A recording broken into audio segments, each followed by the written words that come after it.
Tapi karena ada di dalam air, maka menyucikan. Karena yang menyucikan itu kan Roh Kudusnya yang mengambang di permukaan air itu kan. Di Kejadian 1 ayat 2 terulang di peristiwa pembaptisannya Yesus itu.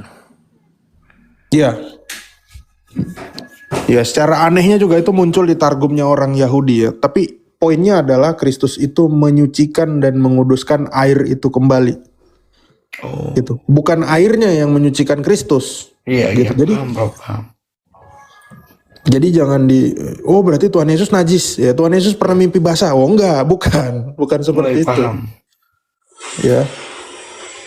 Nanti kayak kata orang tertentu ya mengatakan Tuhan Yesus juga bisa apa katanya? Aduh, jadi nggak enak nanti sama si Poya nih. Emang RT Nabi juga suka mempertanyakan itu, bro, kenapa Yesus dibaptis gitu? Kata Patris Aligo sama Degia, Yesus bisa. Nah, disebut lagi namanya, udah nggak mau kusebut tadi Pak Leo, astaga. Oh, Ya, jadi sorry. Saya tadi bilang ke teman-teman ya, kejujuran itu adalah mata uang yang berlaku di mana-mana ya. Kalau mau sukses harus jujur. Saya mau jujur ini, sukses untuk dimusuhin ya. sukses dimusuhin. Aduh. Ya gitulah ceritanya ya. Iya, iya. Ya soalnya itu suka dipertanyakan juga, bro, kan kenapa Yesus dibaptis, kan itu sering dipertanyakan juga gitu. Iya, ya karena ya itu yang apa saya sampaikan tadi itu adalah ajaran gereja, bukan saya ngasal-ngasal. Itu adalah ajaran gereja yang sudah 2000 tahun berdiri. Bapak-bapak gereja semua menulis seperti itu. Mereka dapat pengajaran dari mana? Dari para rasul. Makanya kita bisa tahu, oh kenapa medianya baptisan.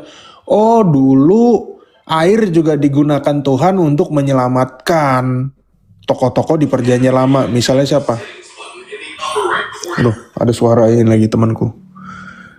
Contohnya Nuh, ya enggak? Nuh itu diselamatkan sama apa? Air. Tapi bagi orang-orang di zaman Nuh, mereka binasa karena air. Contohnya Musa. Musa diselamatkan karena apa? Air juga. Airnya terbelah dua. Tapi orang-orang Mesir yang ngejar dia dan orang-orang tentara-tentara Fir'aun yang ngejar dia itu meninggal. Gitu. Nah, tapi kalau ini apakah ini diajarkan sama orang-orang Judaisme sekarang tentang air ini? Yang semuanya hanya menggambarkan baptisan? Enggak kan? Bahkan orang Islam pun nggak tahu apa-apa tentang kisah di balik Nuh dan Musa ini. Tapi kita semua tersingkap apa manfaat air itu. Air bisa jadi media yang membinasakan, tapi dia bisa menyelamatkan. Contohnya apa? Baptisan. Gitu. Ya seperti itu. Prof, menurut Prof, baptisan Yohanes itu berasal dari mana? Baptisan Yohanes itu dari ajaran imamat. Imamat kan itu korban hukuman toh, kayak gitu toh. Imamat itu buat suku apa? Lewi kan? Lewi. Nah, Ya, Yohanes suku apa? Lewi. Lewi, iya.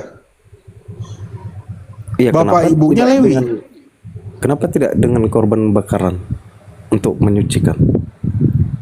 Iya, untuk mengikuti ibadahnya orang-orang Yahudi di Bait Allah, dia harus kudus kan? Yang bisa masuk ke ruang Maha Kudus, the Holiest Holy namanya, itu adalah orang Lewi. Yang masuk ruang kudus, dia harus di mikveh. Nggak bisa orang sembarangan langsung masuk gitu. Dulu waktu zaman kemah suci, waktu masih kemah ya, itu harus ditaruh bejana pembasuhan. Tapi begitu mereka punya tempat permanen yang namanya Bait Allah, mereka harus melakukan penyelaman ya. Baptizo itu artinya memang selam, supaya dibersihkan dari kenajisan. Ada di dalam kitab imamat tentang lelehan. Gitu. Nah, kita juga suka bingung nih. Baptisannya Yohanes sama baptisannya para murid Yesus apa bedanya? Yaitu Yohanes tadi untuk membersihkan dari kenajisan. Jadi setiap kali mau ibadah, setiap kali mau ritual, orang-orang Yahudi dulu, ya mereka melakukan mikveh. Tapi kalau orang Kristen berapa kali baptisnya? Satu kali. Iya. Gitu. Berarti baptisan Yohanes itu berkali-kali ya untuk menyucikan. Berkali-kali. Iya. Oh. Namanya mikveh. Mm. Tapi dalam terjemahannya tulisannya juga baptis. Karena kan kita tahu juga toh para nabi-nabi di Perjanjian Lama juga tidak ada mengajarkan baptisan air itu yang diajarkan Yohanes, gitu. Yang kita tahu Ya, cuma ya ada. korban bakaran. Iya, karena memang dia tertulis di dalam kitab Imamat. Hmm. Imamat, nah itu Pak Hop tahu tuh. Imamat berapa ya? Tentang lelehan ya, lelehan. Aku nggak hafal ayatnya. Tapi di dalam tradisi Tentang apa, bro? membersihkan lelehan itu loh, pakai air yang mengalir. Yang najis ya, Imamat 15. Nah itu Imamat 15 ayat Ayat 1 sampai 5 lah kira-kira. Nggak, aku lagi cari tulisan Bapak Gereja yang Yesus menyucikan air. ya 15 Imamat 15 ayat 2, 3 dan seterusnya itu. Nah itu. Jadi kalau ditanya apakah nabi-nabi dulu ngajarin, loh zaman dulu itu ingat waktu sampai di zaman di zaman Kristus, agama Yahudi, agama Israel itu eksklusif hanya untuk mereka. Jadi banyak pengajaran mereka juga yang diketahui oleh kalangan mereka sendiri gitu. Dan baru tersingkapkan waktu Tuhan Yesus itu datang melalui tulisan-tulisan para rasul. Gitu. Jadi memang nggak tersirat semua, tapi yang jelas di kitab Taurat ada, dan itu diajarkan turun-temurun oleh kalangan mereka sampai ke zaman Yohanes itu. Gitu. Buktinya apa? Orang Yahudi sampai sekarang masih melakukan mikveh nggak? Masih. Ya teman-teman buka aja itu mikveh, Jewish ritual purification, mereka melakukan. Terus para rasul, ya, di dalam gereja itu sebelum kita masuk gereja, sebelum kita sembayang, itu ada ajaran namanya ablution. Bukan abortion ya, abortion itu Amin Wijaya, ini ablution, pembasuhan. Kita diwajibkan untuk membasuh tangan kita, ya, wajah kita, kepala kita, telinga kita, mulut kita, kaki kita, itu semua tertuang di dalam Mazmur 26 ayat 6 sampai 12 Septuaginta. Dan susunannya itu jelas di situ. Tangan dulu gitu kan, muka, terakhir kaki. Dan itu 3 kali dilakukan. 3 kali dilakukan. Ya. Nah, sebenarnya ngikutin itu dong, Bang Met. ngikutin siapa? Yang tadi, yang Bang Meta sebut tadi.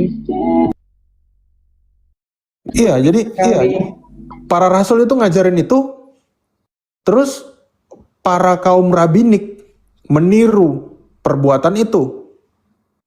Nah, tiruan itu namanya adalah netilet yadayim.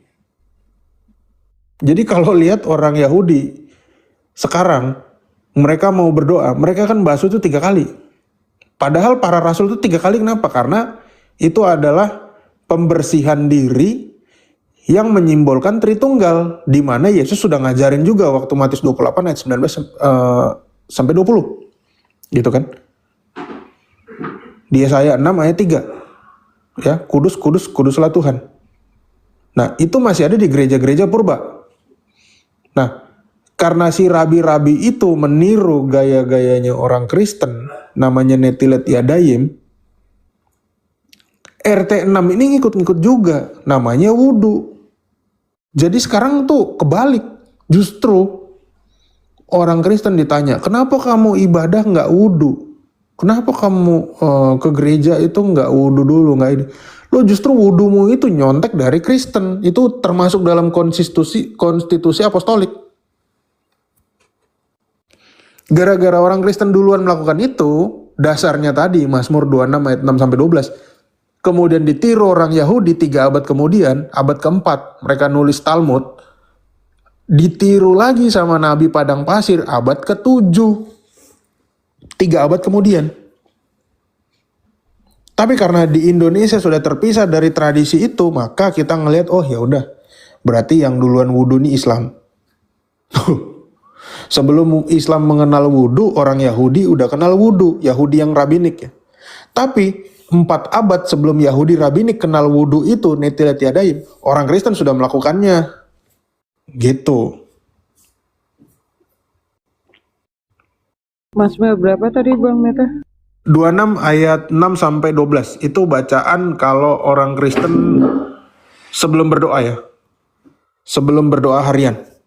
Mazmur 26 ayat 6 sampai 12.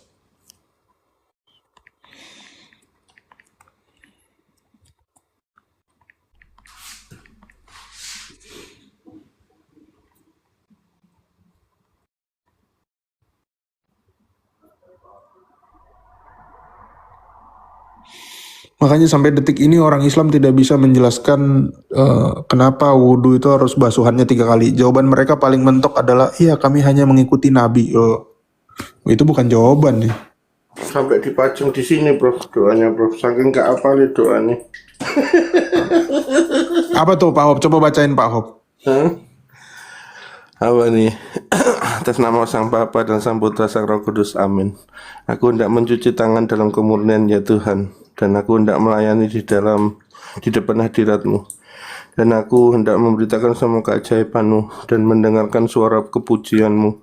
Ya Tuhan, aku telah mencintai keindahan rumah-Mu, tempat kemuliaan-Mu bersemayam. Jangan Kau hancurkan jiwaku dengan orang berdosa, jangan pula hidupku dengan orang penumpah darah yang tangannya penuh dengan darah, yang tangannya penuh dengan pelanggaran, tangannya penuh dengan suapan. Namun aku telah berjalan dalam kemundian. Tebuslah aku ya Tuhan dan kasihanilah aku. Kakiku terletak di jalan lurus di dalam jemaat-Mu ya Tuhan, aku hendak memberkati-Mu. Nah itu, ya.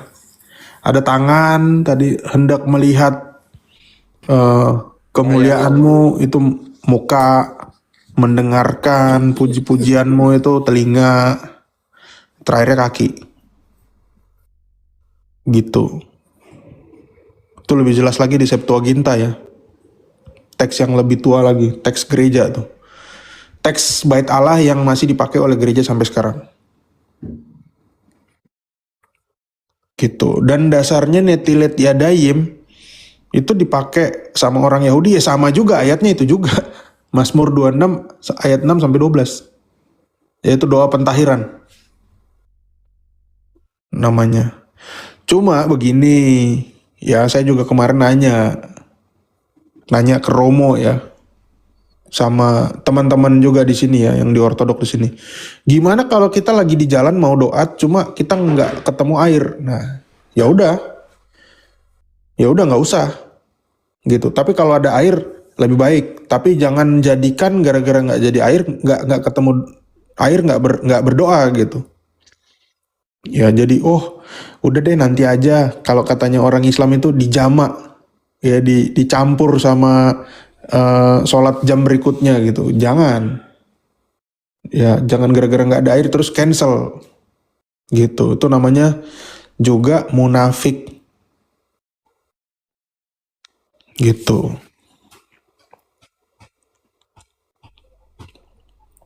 Kira-kira seperti itu. Ini dari kamar mandinya kelihatan Pak Leo sering ini ya, sering berwudu ya Pak Leo ya. Cipratan airnya kan, kuprin lagi. Ya, jadi udah tahu ya kenapa basuhannya harus 3 kali ya, karena Tritunggal. Coba kita tanya Suga. Suga, basuhannya kalau wudhu berapa kali Suga?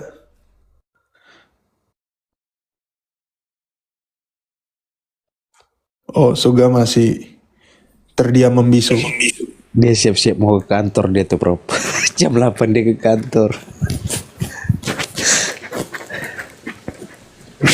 Suga bangun karena kantornya ternyata rumahnya dia sendiri. Buset, tapi juga kemarin begadang terus tidur singkat terus ke kantor. Iya kan? Orang ini tidur dia Pak Leo. Suga ke kantor atau Suga ke kantor dia buat tidur. Itu aja logikanya. Kok kuat ya anak muda ya? Aku dulu gak kuat ya kayak gitu ya. Jangan mau kalah sama Pak Bom Bom dong Pak Leo. Hah? Bom lagi. Astaga, Panas Bom Bom lagi. itu cocok. Pokoknya yang selalu ku senggol di mana-mana Budi Asali sama Bom Bom pokoknya.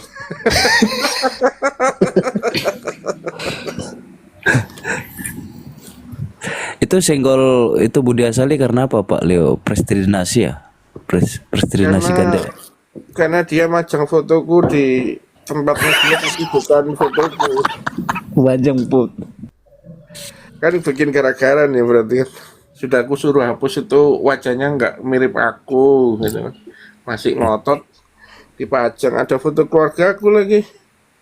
Kan nggak Tapi orang tua yang satu itu kelakuannya aneh sekali ya. Kiamat pun dulu kayak gitu. Coba 86 orang yang dibawa, buang moral keagamaan kalian. Pasanglah moral sosial ya, moral sosial, pemikiran sosial aja. Kira-kira menurut kalian memajang foto orang lain tanpa izin ya, lalu diberi narasi yang negatif, itu menurut kalian baik apa enggak gitu? Kalau setahuku sih nggak usah baca Alkitab, nggak usah baca Quran, nggak usah baca kitab agama ataupun nasihat orang bijak, nasihat sosial aja itu nggak bagus gitu loh. Urusan orang ya sama orangnya gitu. Kenapa harus sama apa? Bawa keluarganya lah, fotonya lah dicari, identitasnya lah apa supaya biar ditangkap orang, biar ditinju orang di jalan gitu kan aneh gitu. Dengan narasi yang apa? Ini menfitnah ajaran reform gitu kan. Biar kalau ketemu orang reformnya nonjok saya atau gimana, entah motivasinya apa, tapi menurut saya itu nggak benar, apalagi dia pendeta. Tapi menurut saya ya saya setuju sama Prof Meta ya, kalau Prof Meta ini suka mengurusi bom-bom bahwa bom-bom bukan pendeta. Karena memang pendeta itu tidak ada di Alkitab, itu yang pertama. Yang ada adalah episkop dan presbiter. Tetapi kalau andai pun kriteria seorang episkop di 1 Timotius pasal 3 dipaksakan untuk pendeta, mereka pun tidak memenuhi kriteria sebagai episkop, sebagai pendeta. Dan sebagai diakon pun tidak. Ya. Coba kalau tidak percaya, kalian buka aja pasal 1 Timotius 3 ya, tentang diakon. Itu kan juga diulang di Titus 1 ya. Di Titus itu kan diulang ya kan, syarat-syaratnya seorang apa yang benar, yang harus memenuhi kriteria di Titus 1 pasal berapa ya, Titus 1 pasal 5 kalau tidak salah. Aku meninggalkan kamu di pulau Kreta dengan maksud mengatur apa yang perlu diatur ya kan. Berarti dia bikin aturan dan mentahbiskan apa penatua atau dalam bahasa aslinya presbiter di setiap kota seperti yang aku perintahkan kepadamu, apa aku pernah katakan, apa aku pesankan gitu. Nah di situ ada kriterianya yang sama dengan 1 Timotius pasal 3. Intinya orang yang tidak bercacat, tidak gila hormat, orang itu beriman, tidak dapat dituduh yang aneh-aneh oleh umum, hidupnya harus tertib, ya kan, nggak pemarah, terus apa ya, bijaksana, adil, us bla bla bla di situ semua. Coba mereka berdua ini memenuhi kriteria itu apa enggak? Kalau enggak, sebenarnya ya patut digugat istilah kependetaan itu kepada mereka. Kamu nggak pantas untuk jadi pendeta. Pertama, kamu suka marah-marah, suka meledak-ledak. Kalau sudah emosi meledak-ledak, bahasa hewan purba apa? Hewan purba keluar semua, kadal bengkak, dinosaurus, semua keluar semua, ya kan? Lalu kamu suka berseteru, kalau berseteru panjang lama lagi. Terus dendam, ya kan? Menginginkan orang lain ditangkap. Padahal kasih itu apa? Kasih itu sabar. Coba baca 1 Korintus 13. Loh, kalau masalah hafal ayat aja saya ndak kalah sih sama Bom ya. Sorry aja ya. Untuk ayat-ayat yang penting loh ya. 1 Korintus pasal 3, bukan pasal 3, 1 Korintus pasal 13 itu apa? Sekalipun kamu sedekah, sekalipun kamu memberikan dirimu untuk dibakar dalam artian martir, kalau kamu nggak mempunyai kasih, berarti kamu itu sia-sia, nggak ada faedahnya. Nah, kasih itu apa? Ternyata di situ dikatakan apa? Kasih itu kudu sabar, kasih itu kudu murah hati. Terus nggak memegahkan diri, nggak sombong. Terus mana kalau nggak memegahkan, nggak sombong? Kiamat kamu ke sini ya? Anakku kan seumuran kamu. Kita baku pukul di sini, kamu sama anakku loh. Anaknya yang nggak ikut-ikut kok diikutkan loh. Batinnya anaknya gini waktu dengar, waduh Pak, aku kan nggak bisa gelut, kok kamu ajukan aku untuk lawan orang? Ya kalau orangnya ecek-ecek, kalau orangnya ternyata bodinya body karate ya, juara karate do Kyokushinkai, gimana nih Pak? Gimana nih kok aku nggak ikut-ikut didorong-dorong untuk gelut? Nah, ini kan pikirnya, wah papa ini sampel, papa ini gila, tapi gimana pun dia tetap papaku, ya kan, dalam hatinya mungkin ya. Terus apa? Ia tidak melakukan yang tidak sopan gitu kan. Nggak maki-maki orang, nggak cari keuntungan diri sendiri. Topi lo, sambil bangganya, sambil ngecek. Lo itu kan keuntungan diri sendiri. Topi lo gitu kan. Kalau kamu memang nggak menguntungkan dirimu sendiri, ya kamu dong bantu dong teman-temanmu sesama apologet, ya kan. Kalau kamu katanya apologet gitu kan. Karena di dalam Kolose pun dikatakan apa? Kita ini rekan sekerja Allah loh. Kalau rekan sekerja Allah berarti nggak ada yang eksklusif gitu loh. Tidak bersukacita karena kebenaran, tidak bersukacita karena ketidakadilan, tetapi bersukacita karena kebenaran. Oh, ada yang ngomong, aku memang ingin kiamat ditangkap karena dia kurang ajar sama aku loh. Gimana sih? Ditangkapnya sama Islam lagi. Nah, apakah kira-kira kiamat itu ditangkap oleh Islam itu adalah keadilan dan kebenaran sehingga kamu ingin dia ditangkap ya? Ia menutupi segala sesuatu, dalam artian apa? Kesalahan orang lain itu dilupakan, dimaafkan. Ya kan? Sabar menanggung segala sesuatu. Alah, baru dimaki-maki doang, baru dikurang ngajarin. Kalau kata Petrus perjuangan kita itu belum mengeluarkan darah. Kok sudah mengeluh nggak karu-karuan, ya kan? Kasih tidak berkesudahan, ya kan? Nubuat akan berakhir, bla bla bla. Nah, ini minimal kalau ngaku pendeta, ya. Kalau ngaku pendeta minimal nyadar ya sebelum ngaku gitu kan. Saya pun sebelum ngaku ortodok di mana-mana, wah kamu ortodok balik. Waduh, sebenarnya ortodok ini hanya status. Tanya Prof Meta ini ya. Dibaptis menjadi ortodok ini hanya status. Tetapi pada faktanya saya belum ortodok sama sekali. Kenapa? Karena menjadi ortodok itu ya harus memenuhi kriteria ortolatria dan ortopraksia. Apakah saya sudah sempurna melakukan semuanya itu? Belum, jelas belum. Saya masih proses yang disebut proses katarsis. Loh, orang itu harus nyadar, harus malu gitu loh. Ngaku Kristen, wah aku Kristen, hidup bagiku adalah Kristus. Filipi 1 ayat 21. Loh, ayat 22-nya bacaan. Kalau masih hidup di dunia, kamu harus mengeluarkan buah. Buah kenapa? Buah karena Galatia 3 ayat 27, kamu telah dibaptis mengenakan Kristus. Berarti yang nampak dari orang-orang yang sudah dibaptis harus Kristus. Loh gitu loh. Loh kalau harus Kristus yang nampak, kalau kamu maki-maki ngaku pendeta ya, marah-marah ya, cari duit ya. Saya memang apologet memang cari koin. Saya pasang rekening saya di YouTube saya. Ini memang tujuan saya. Saya nggak malu, nggak usah munafik. Semua apologet pun melakukannya katanya gitu. Loh, emang Tuhan Yesus meneladani ngasih teladan seperti itu? Ayo 1 Yohanes 2 ayat 6. Barang siapa berada di dalam Kristus berarti dibaptis kan, Roma 6 ayat 3 sampai 4 kan tadi dibaptis dalam Kristus, tadi yang dibaca tadi sama Okasi kan. Wajib hidup sama seperti Kristus telah hidup. Loh, ayo. Makanya aku bilang ke Juan Ortega di bawah tadi. Kalau cuma hafal ayat Alkitab, nggak usah bangga. Kenapa? Banggalah kalau namamu tercatat di kitab kehidupan. Tuhan Yesus saja bilang kok kepada 70 muridnya yang berhasil ngusir setan tuh. Wah, setan-setannya nurut sama aku semua. Gitu.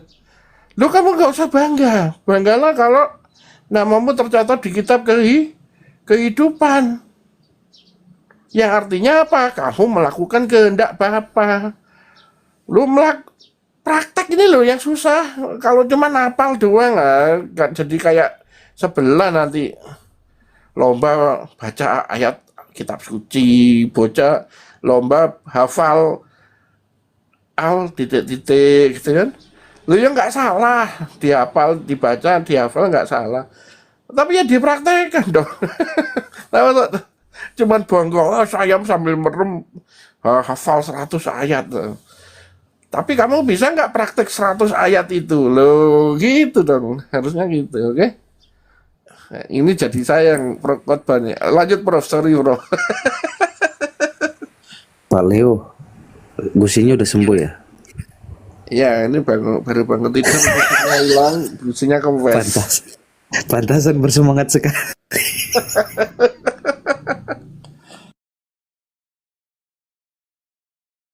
Itu ditanya tadi Pak Leo banyak tadi itu. sama orang yang dibawa, dia Protestan, apakah dia boleh masuk Ortodoks? Kasihan tuh Pak Leo. Isa ikut katekisasi itu. Bang Meta, aku mau tanya dong tentang 12 suku, itu suku Israel. Gimana Kak Safi? Ya, Tentang 12 suku Israel. Bentar, ponakanku lagi buang-buang itu. tentang apa? Tentang 12 suku Israel. Tentang suku Israel. Kenapa? 12 suku Israel. Dia pengen tahu. 12 suku Israel ya itu anak-anaknya Yakub. Tapi kalau saat ini ditanya 12 suku Israel itu di mana? Nggak ada yang tahu di mana. Udah lenyap. Kalau ditanya apakah orang-orang yang di negara Israel sana itu keturunan dari 12 suku Israel? Enggak. Ya, bukan kalau yang di Israel. Mereka hanya kebetulan beragama yang sama, mirip. Tapi kalau ditanya mereka asli orang Israel, nggak ada bukti. Karena zaman setelah kehancuran Bait Allah, orang-orang itu bisa convert jadi Yahudi kapan aja, siapa aja bisa. Contohnya, rabi-rabi Yahudi pada zaman itu, rabi yang paling top itu namanya Rabi Akiva. Rabi Akiva itu bukan orang Yahudi. Rabi Akiva merekrut asistennya itu orang Roma. Orang Roma, namanya siapa? Aquila of Sinope. Aquila of Sinope ini yang menulis Targum Onkelos. Jadi kalau ditanya ada Targum Onkelos itu siapa? Targum Onkelos ditulis sama siapa? Ya itu penulisnya adalah Aquila of Sinope. Aquila of Sinope ini siapa? Dia adalah keponakannya Jenderal Titus, gitu, keponakan kandungnya. Jadi banyak orang-orang Yahudi yang convert, yang bukan berdarah Yahudi, gitu. Judah Bar Ilai bukan orang Yahudi. Terus pemahaman-pemahaman Yahudi yang sekarang itu ditemukan oleh orang-orang non-Yahudi. Misalnya ada namanya rasi. Ya, rasi. Rasi itu singkatan, Rabbi Shlomo Yitzhaki. Misalnya ada lagi, ya itu bukan orang Yahudi, dia agamanya Yahudi. Ada lagi namanya Moses de Leon. Ya. Dia adalah penemu Pardes. Penemu Pardes. Contohnya Pardes itu apa? Pardes itu contohnya salah satunya adalah gematria. Nanti dihitung. Misalnya namanya Suga, ya kan? S itu angkanya berapa? Misalnya angkanya 5. U itu angkanya berapa? Angkanya 18. G itu berapa? G itu angkanya 4 misalnya gitu ya. Nanti di total berapa? Oh, semua di total jadinya 36. Oh, kalau 36 ini berarti dia setara dengan kata-kata apa? Nih kan ada kan ajaran Yahudi kayak gitu kan, gematria kan. Nah, itu ajaran cocok logi yang baru ditemukan abad 12. Oleh siapa? Oleh orang namanya Moses de Leon. Moses de Leon ini apa? Berasal dari mana? Berasal dari Leon. Leon di mana? Prof, aku mau sorry ya motongnya. Berarti kayak huruf Yud He Vav He, lihat tangan, lihat paku, terus di Kejadian 1 ayat 1 ini angkanya begini, ini artinya ini kayak yang diajarin pendeta yang pernah aku dengar sih. Itu asalnya dari gematria abad 12 itu. Iya, itu cocok logi namanya. Itu yang kita kenal dengan ilmu cocok logi, yaitu gematria. Aku terlanjur percaya loh sama itu. Tak pikir, Mana ada. kok bisa ngepas ya sama nubuatan Yesus begini gitu kan. Astaga. Oke. Kalau memang itu benar ya orang Yahudi yang zaman sekarang ya percaya semua sama Tuhan Yesus. Oh berarti YHWH itu lihat paku, lihat tangan. Oh ya udah. Buktinya mereka sendiri yang belajar bahasa itu nggak convert tuh. Karena itu terlalu cocok logi gitu. Yang nemukan ini adalah orang dari Leon. Leon itu di mana coba? Saya baru ke Leon ya 2 minggu lalu ya. Leon apa Leon? Perancis. Iya, dulu sebutannya Leon. Sekarang Leon. L-Y-O-N sekarang. Sekarang Leon. Ya. Leon. Iya. Tokoh gereja siapa yang dari Leon? Irenaeus, yaitu di Prancis ya, di Prancis. Nah, yang nemukan orang Prancis. Makanya orang-orang Yahudi sekarang mukanya muka bule. Jadi bukan kita ngelihat sekarang orang Yahudi pintar, ganteng. Ya ganteng karena mukanya Eropa. Tapi apa zaman dulu mukanya seperti itu? Ya nggak seperti itu. Kita semua terpengaruh sama film. Orang-orang Yahudi yang asli itu nggak ada yang tahu kemana gitu. Karena mereka udah habis. Apakah kita harus memuja-muja Yahudi? Ya nggak usah. Karena Tuhan itu menciptakan sama. Orang Yahudi, orang Madura, orang Papua, orang Ambon, orang Batak, semua sama. Ini kita malah jadi Kristen muja-muja orang Yahudi. Oh Yahudi bangsa pilihan, berarti kita lebih bodoh dari orang Yahudi. Terus kita bangga lagi. Enggak. Jadi enggak ada. Ya dia dipilih karena firman Tuhan dipercayakan ke bangsa itu. Bukan artinya dia dipilih terus dia lebih pintar dari semua. Buktinya main bola juga nggak bisa kan. Gitu. Iya. Nah makanya orang-orang Yahudi Eropa itu mereka sebutannya Askenazi. Karena di dalam Keluaran 10 ya, itu ada suku Askenas yang merupakan anaknya dari Gomer. Gomer itu anaknya siapa? Anaknya dari Yafet. Sementara orang Yahudi dari siapa? Dari Sem kan? Kan anaknya Nuh itu ada 3, Sem, Ham, dan Yafet. Orang Yahudi dari mana? Dari Sem. Makanya orang yang benci dengan orang Yahudi disebut sebagai antisemitik. Anti keturunan Sem. Nah tapi Askenas itu bukan keturunan Sem. Coba kita lihat ya. Prof, Kejadian Keluaran, Prof. Kejadian 10 kalau nggak salah ya. Ya, betul. Ya, di situ ada namanya Askenas. Lah, Askenas ini bukan keturunannya Sem. Nah, tapi orang-orang Yahudi sekarang kelompoknya apa? Askenas, Askenazi. Ada Askenazi, ada Sephardic, ada Mizraim, ada Falasa dari Ethiopia, ada dari Asia, namanya Bnei Menase, ada namanya Kaifeng dari Cina, ada namanya apalagi yang ditemukan ya? Ada banyak gitu. Tapi justru itu tidak membuktikan mereka adalah orang-orang yang sama seperti yang di Perjanjian Lama. Karena orang Yahudi itu banyak merupakan orang-orang suku lain yang convert kepada ajaran rabbinik. Gitu. Ya kita ambil contoh dari ajaran sebelah ya, tetangga sebelah. Dari ajarannya Suga ini. Nah, di dalam Al-Qur'annya Suga itu ada kisah surat 85 ayat 1. Ayat 1, ayat 2, ayat 3, ayat 4 namanya surat Al-Buruj. Di situ menceritakan bahwa ada raja Yahudi yang ingin mengkonversi orang-orang Nasrani menjadi agama Yahudi. Ya, itu orang itu namanya Ashabul Ukhdud. Kelompok yang dibakar itu namanya Ashabul Ukhdud.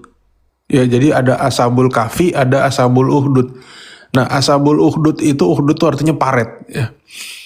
Nah, itu kejadiannya di mana, teman-teman?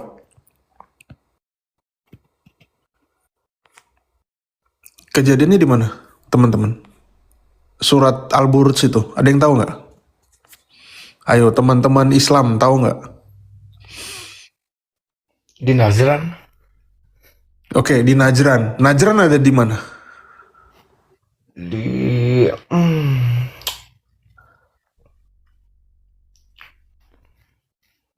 lupa bro. Ya, Najran itu ada di Yaman. Ya, Yaman. Yaman itu yang asal-asalnya Habib-Habib dari Indonesia nih, itu buangan dari Yaman itu. Ya, Hadramaut. Ya, Yaman tuh ibu kotanya Sanaa. Ya, kenapa nama ibu kotanya Sanaa? Ada yang tahu kenapa ibu kotanya Yaman namanya Sanaa?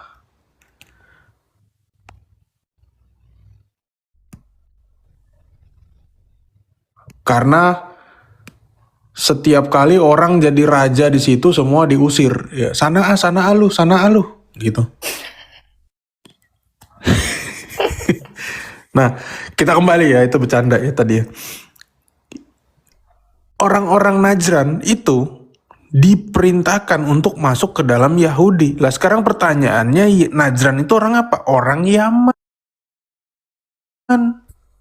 Nah, kalau Najran itu orang Yaman, bukan orang Yahudi, disuruh pindah jadi ke Yahudi. Berarti penyebaran agama Yahudi waktu itu dengan cara apa? Dengan cara konversi, bukan dari cara keturunan. Beda seperti sekarang kan, ya nggak? Gitu. Sekarang kan keturunan kan. Sampai akhirnya demi keren-kerenan banyak orang Indonesia yang di bawah garis kemiskinan mengaku Yahudi. Iya, ya itu lihat aja yang di Indonesia itu Yahudi-Yahudinya. Kenapa bro? Yang di TikTok ya ada ya? Iya, yang di TikTok. Ini kan wajah-wajahnya miskin tuh. Kelihatan banget ekonominya pelan, rezekinya pelan gitu, tapi ngaku Yahudi. Iya enggak? Rocker dia bro. Iya itu. Terus siapa lagi? Yang di Manado itu ya Yaakov Baruk. Yang di Ambon. Ya, maksudku begini loh. Kalian ngaku aja orang Ambon gitu loh. Orang Batak juga ada yang ngaku-ngaku Yahudi. Ngaku aja orang Batak, biasa aja gitu. Iya. Kalau terlahir Jawa ya udah. Ya kalau memang lu ada darah Belanda, nenek moyang lu mungkin dulu pernah nikah gitu ya. Terus tiba-tiba ngaku Yahudi, ya buktikan dong DNA-nya gitu. Di mana? Ya kan? Jadi jangan seolah-olah, karena begini, jadi orang Kristen itu otomatis akan ya kebanyakan orang Kristen akan memuja-muja orang Yahudi, orang Israel. Karena apa? Kita udah terbiasa mendengar orang Yahudi itu pinter, ganteng, bangsa pilihan Tuhan, paling religius lah, paling ahli lah, gitu loh. Tapi nggak ada yang lebih paling ahli tentang tabernakel ya dari semua orang Yahudi kecuali Pak Bom Bom. Nah, jadi untuk supaya jadi ras unggulan, orang-orang Indonesia banyak pengen jadi Yahudi wannabe gitu. Iya kan? Sangkin bernapsunya mau jadi Yahudi wannabe, jadi dia nggak menyembah Tuhan Yesus lagi, tapi menyembah Bapak Yahweh jadinya. Iya kan? Padahal di perjanjian baru tuh Tuhan Yesus nggak pernah bilang Yahweh, coba. Tapi dia bisa-bisanya jadi ada Yahweh-nya gitu kan. Jadi ya jangan membohongi diri lah. Jangan jadi batu sandungan lah gitu lah ya. Ya ekstrimnya. Aku boleh tanya nggak nih? Saya Bang ya. Setuju duluan. Silakan. Setauku dari Malikil ya, tapi ya dia kan ahli Ibrani tuh, tapi versi Bible apa? Kata Allah itu sebenarnya YHWH, cuman 4 huruf. Nah, kenapa bisa jadi Yahweh, Prof? Kenapa nggak Yuhu apa Yohwa apa Yihwi apa Yehu apa Yohwo gitu kan? Kenapa harus Yahweh gitu? Kenapa tuh? Kenapa harus Yahweh? Kenapa nggak Yahwa atau Yahwu? Yahwu gitu atau Yuhu? Makanya aku bilang sih ini muktamar dulu ya, karena ada yang Yehova lah, ada yang YHWH lah, ada yang Yehua lah, iya kan? Iya, Ada yang banget. Yahweh, iya kan? Ya mereka yang muktamar dulu gitu. Karena bagi orang Samaritan itu juga bukan Yahweh, tapi namanya Yabe. Ya, Yabe. Ya, kalau Yabe mah orang Indonesia juga lebih duluan ini ya, kenal Yabe daripada orang Yahudi itu. Karena apa? Kata-kata huruf Ibrani ini yang sekarang Ibrani modern ini ditemukan sama orang yang namanya Eliezer ben Yehuda tahun 1940-an ya. Ini orang dari Jerman. Orang dari Jerman yang menemukan bahasa ini, dia berusaha untuk menghidupkan bahasa Aramaik dengan dialek buatan dia sendiri, dan ini jadi bahasa bangsa Israel sekarang, gitu loh. Negara Israel sekarang. Gitu. Tapi kalau kita bilang kata Yabe tadi ya, orang Papua lebih dahulu menggunakan istilah itu ya. Yamko Yaberira, Yamko ada lagunya kalau nggak salah. Yamko Yaberamko ya. Iya, Betul nggak sih? betul. Rambe. Oh Rambe, sorry salah. Itu. Jadi lagu daerah. Iya. Jadi terus kita bisa ambil contoh gini. Kita ambil contoh gini. Jadi jangan buat yang teman-teman di bawah jangan bilang Islam itu nggak ada gunanya. Ada gunanya Islam. Contohnya gini. Di dalam sejarah Islam ya, pernah nggak dengar Muhammad menyebut nama Yahweh? Nggak pernah ya. Nggak pernah, iya nggak? Oke. Di dalam Sirah Nabawiyah atau di dalam segala tulisan-tulisannya Ibnu Katsir kayak siapa gitu, ada nggak dicatat bahwa orang Yahudi itu punya nama Tuhannya sendiri?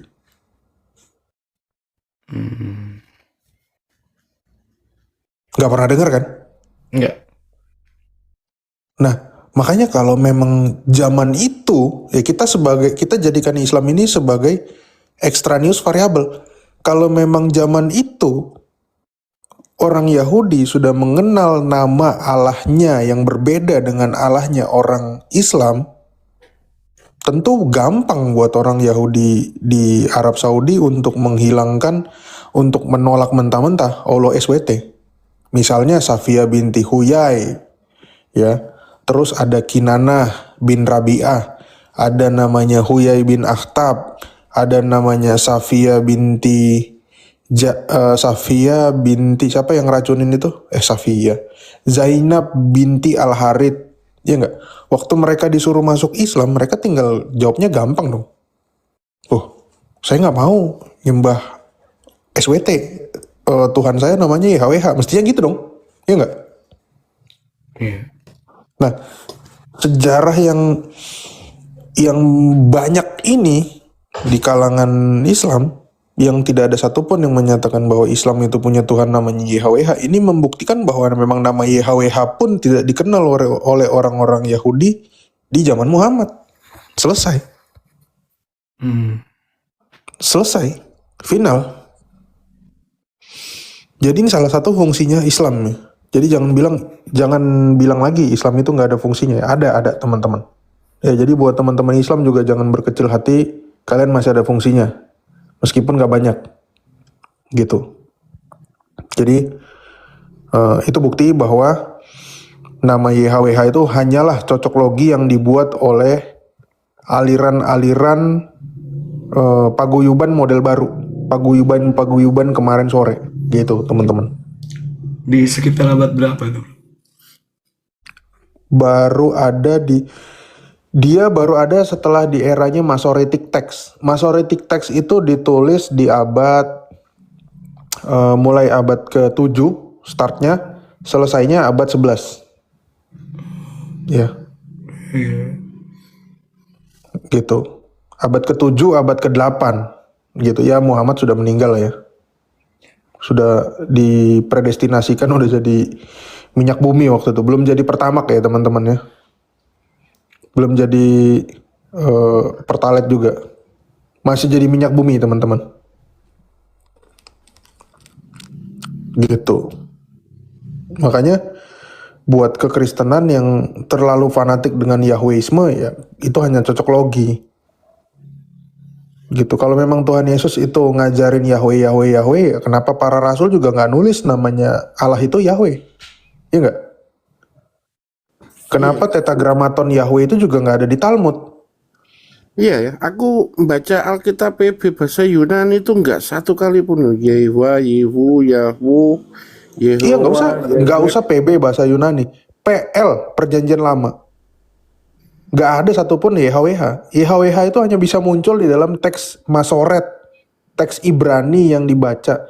Nah tapi orang-orang Kristen sekarang nggak percaya kalau teks Ibrani yang kita baca sekarang itu baru muncul abad 11. Makanya orang akan lebih percaya bahwa Perjanjian Lama itu harusnya bahasa Ibrani. Lah iya, Ibraninya mestinya Ibrani kuno, bukan Ibrani Masoret. Ibrani Masoret itu tidak dikenal oleh para rasul. Ya Masoret aja hidup tahun berapa? Keluarga si Masor itu, keluarga Masor itu hidup tahun berapa coba? Nah, keluarga Masoret ini juga apakah orang Yahudi? Bukan. Mereka adalah orang Asyur. Makanya namanya Ben Aser, nama aslinya Ben Aser. Aser itu dari nama asalnya Asyur. Asyur itu dari mana? Dari Assyria. Mereka ini berkeluarga gitu kan, so? Iya, mereka keluarga yang diberi tugas untuk menulis kitab. Makanya kalau Islam bilang, mengubah-ubah kitab, loh itu sebetulnya Islam bukan mengkritik orang Kristen atau mengkritik orang Yahudi di zaman Yesus, tapi dia mengkritik keluarga Masoret ini yang memang sudah ada di zaman itu, gitu loh.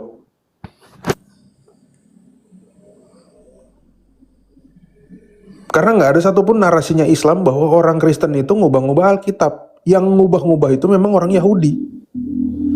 Yang Yahudi itu Yahudi rabinik, bukan Yahudi yang benar. Yahudi rabiniknya siapa? Ya keluarga Ben Aser.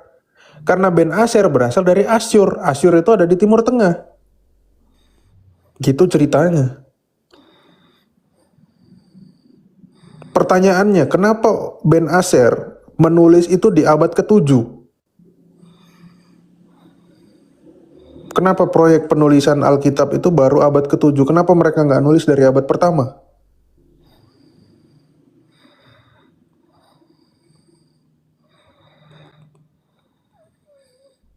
Karena kerangka berpikirnya dia bikin dulu. Dia bikin dulu misnahnya, dia bikin dulu midrasnya, dia bikin dulu Talmudnya, dia bikin dulu Targumnya, dia bikin dulu Pardesnya, baru dia bikin kitabnya. Pinter kan? Pinter. Pinter dalam mempertahankan kebodohan. Nah, ini ciri-ciri Islam. Dia punya kerangka dulu, baru dia bikin kitabnya. Kok Islam? Tadi perasaan Targum Pardes deh. Kok terus ke Islam gimana? Bener kah? Ya, karena Islam itu hasil ajaran rabbinik. Oh, begitu tuh. Oke. Iya kan, tadi aku udah bilang bahwa ajaran wudhu itu juga itu diambil Islam dari ajaran rabbinik. Oh, Puasa Senin Kamis itu dari mana? Rabbinik. Yudaisme betul. Iya, di Alkitab udah dikatakan orang-orang Farisi itu 2 kali seminggu dia puasa. Waktu dia berdoa itu kan.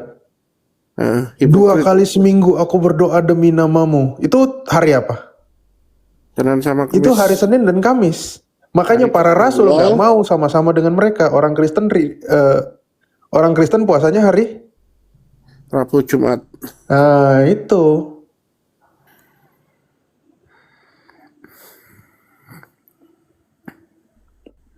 Jadi kalau ditanya, siapa cikal bakal Islam?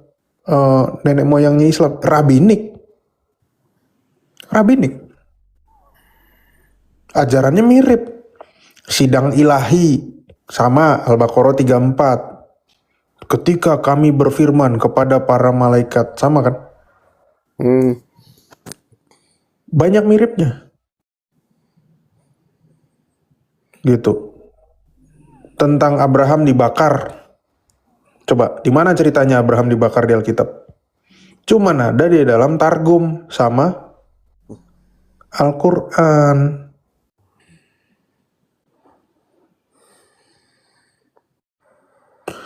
Rambam itu abad berapa? Rambam itu abad 8 kalau nggak salah. Rabi Mose ben Maimonides. Rambam itu kalau nggak salah abad 8, abad 9 kalau nggak salah ya. Kayak nama suatu kerupuk ya, kerupuk Rambam ya. Rambak itu, rambak. Oh, Rafa ya, keliru. Kerupuk Rafa.